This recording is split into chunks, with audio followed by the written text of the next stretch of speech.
Was she disappointed, obviously, Alice? How did you assess the game overall? Yeah, obviously pretty disappointed. It's a game that we got ourselves into a position and we let go. It's one of those that we've missed a real opportunity to get 2 points on the board.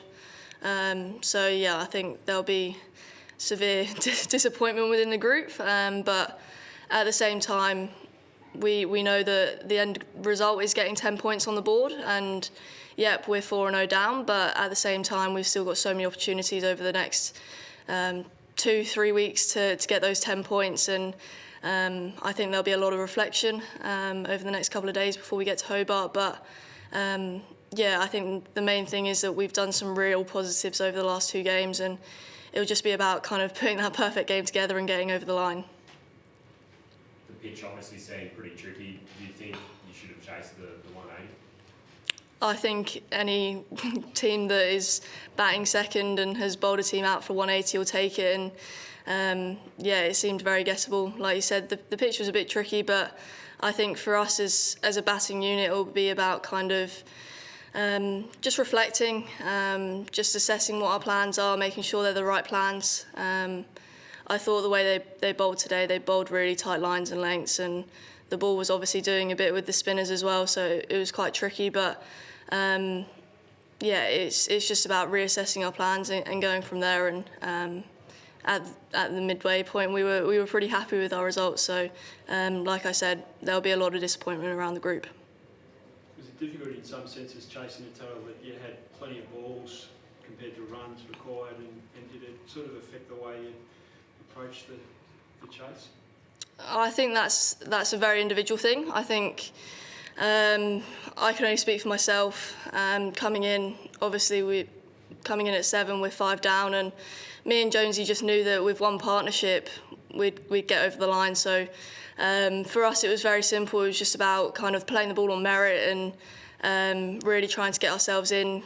We know that at Junction it's a fast outfield, you get value for your shots. So yeah, while I was in, I felt like it was just about playing the ball on the merit and trying to build a partnership with Jonesy to be able to then get us as close to the finish line as possible.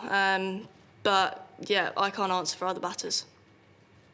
Did you feel like in that partnership there was any need to hit an accelerator or take a calculated risk to spread the field a little bit more? Was there any of that discussion, or were you just happy to keep ticking it over as you were? Potentially we could have put the bowlers off their lines and lengths a little bit more. That's something that we'll have to reflect on.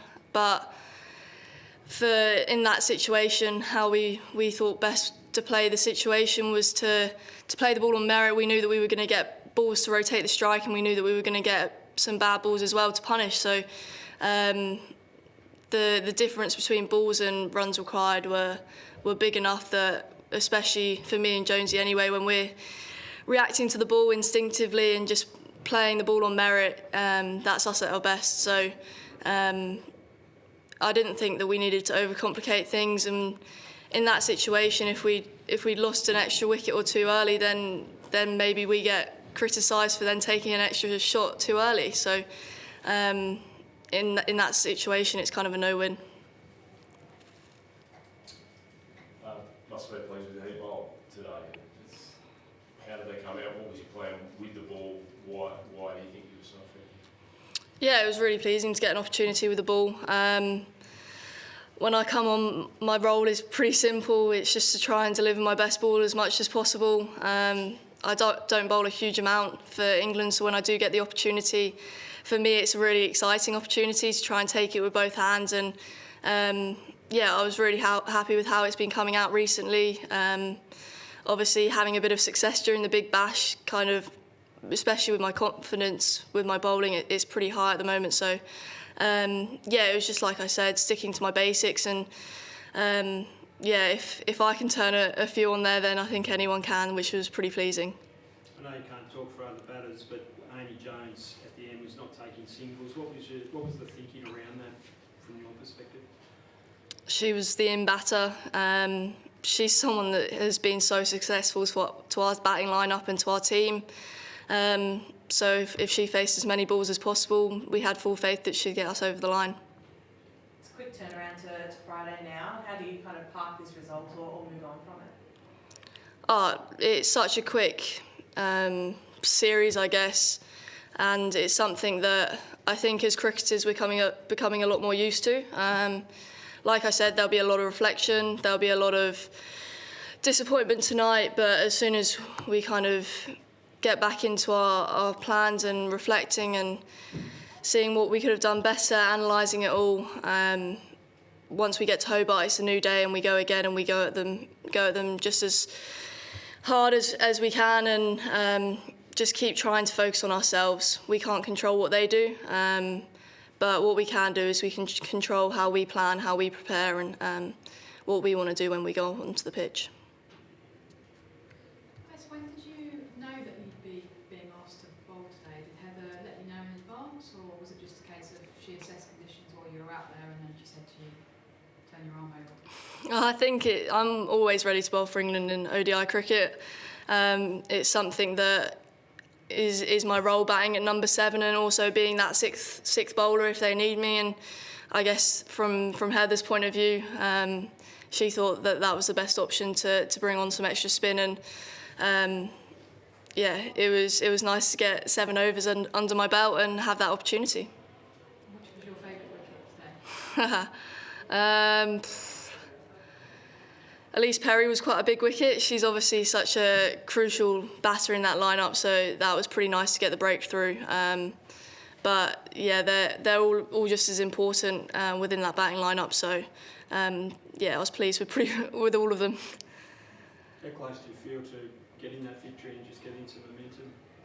Yeah, so close. I think from a bowling and fielding point of view, I think we're there. We've done some amazing things over the last 2 games. I think how Lauren Bella's opened the bowling for England has been superb, and just the way that how all of the bowlers have really joined as a unit and they're bowling in partnerships and real building a lot of pressure, which is just great to see, and the fielders backing it up. And yeah, we're not far. We're 1 or 2 partnerships away from getting over the line with the bat. So we're all getting starts. It's just about kind of, I think Heather will have said it last game, it's about when someone gets in, going big, which will be kind of the icing on the cake to get us over the line, I think. Any more? You had some good spells here during the WBBL. How nice was it to come back and continue that form, even in the longer form of the game? Yeah, really pleasing.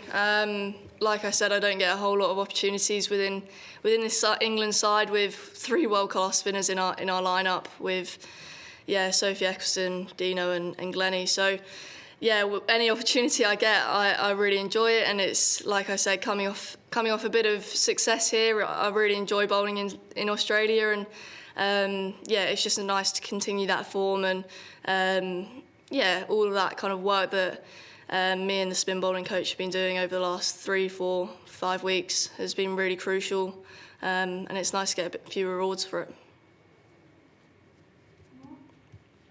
Thanks, guys. Cheers, thank you guys. Thank you.